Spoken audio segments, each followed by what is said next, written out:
फिरंग्यांनी तोशीच दिली त्याचाही जीर्णोद्धार केला. आमच्या धर्माची अवहेलना केली नाहीत तर विनाकारण कुठल्याही परधर्माला आमच्याकडून तोशीच दिली जाणार नाही.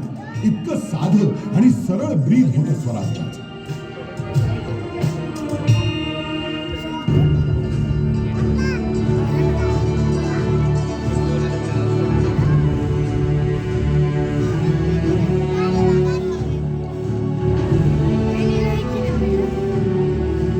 राजेश्री आबासाहेबांचे जे संकल्पित तेच करणे आम्हा सागत्य.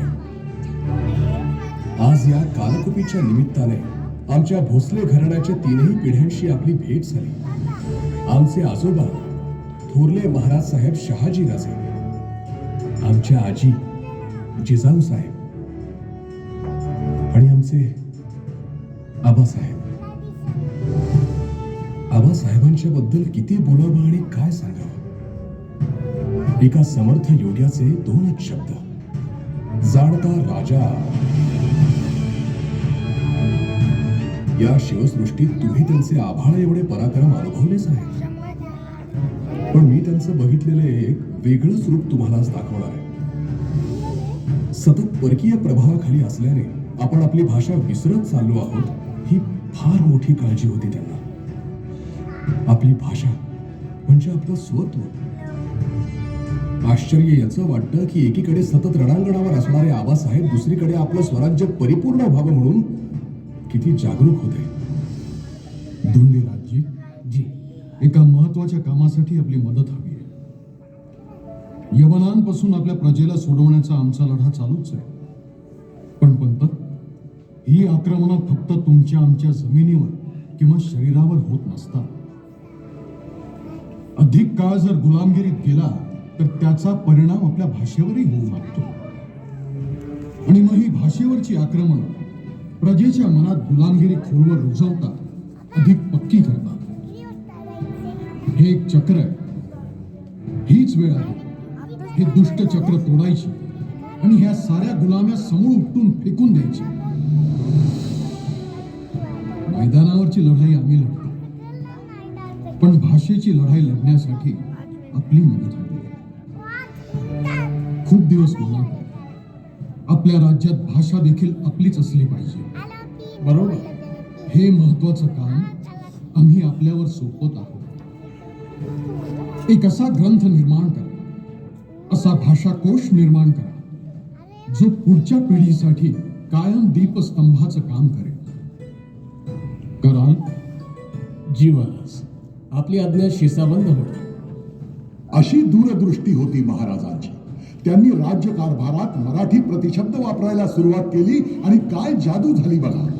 पेशव्यांचा प्रधान झाला, दबीराचा सुमंत, सरनोबतचा सेनापती झाला, काझीचा पंडित, मुजुमदारचा अमात्य झाला, सुभेदारचा देशाधिकारी, हुकुमतचा सेनाकर्ता झाला, तर शहजाद्याचा युवराज.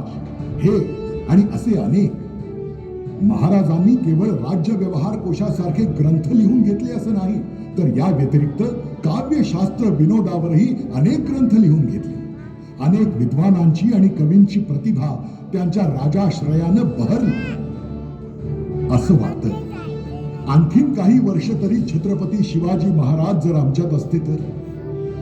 सतत किती दगदग, किती भयानक संकट, किती रात्री बेचैनीत घालवल्या असतील त्यांनी. सगळे फासे उलटे पडत असताना कसा आपल्या सहकार्यांना धीर दिला असेल त्यांनी. खरोखर असा माणूस, असा सेनानी, असा राजा जगात दुसरा नाही.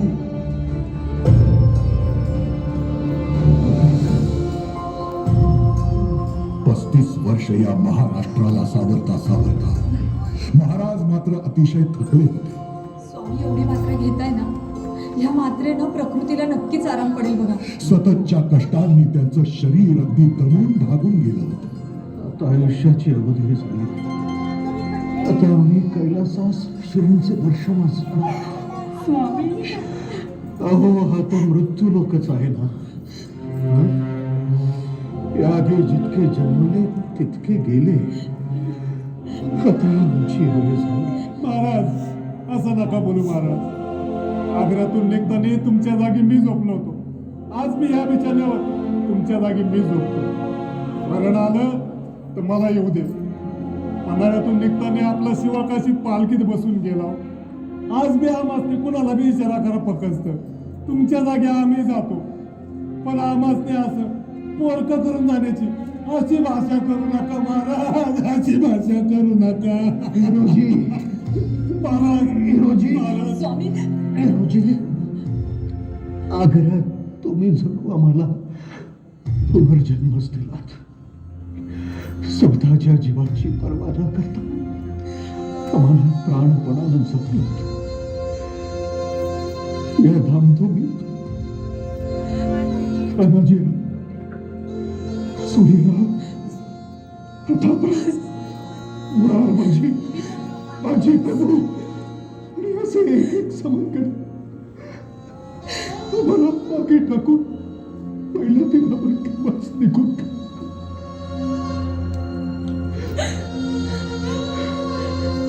आता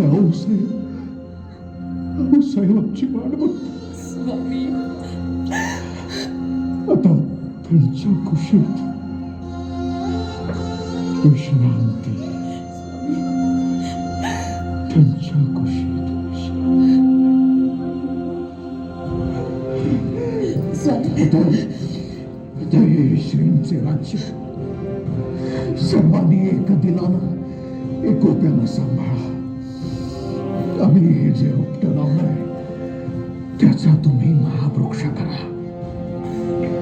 सिंधू नदीच्या उगमापासून कावेरीच्या दक्षिण तीरापर्यंत हा अवघा मुलूक मुक्त करा, मुक्त करा. तीर्थक्षेत्री महाक्षेत्री सोडवा. यात तुम्ही चुकूर होऊ नका, चुकूर होऊ नका. स्वामी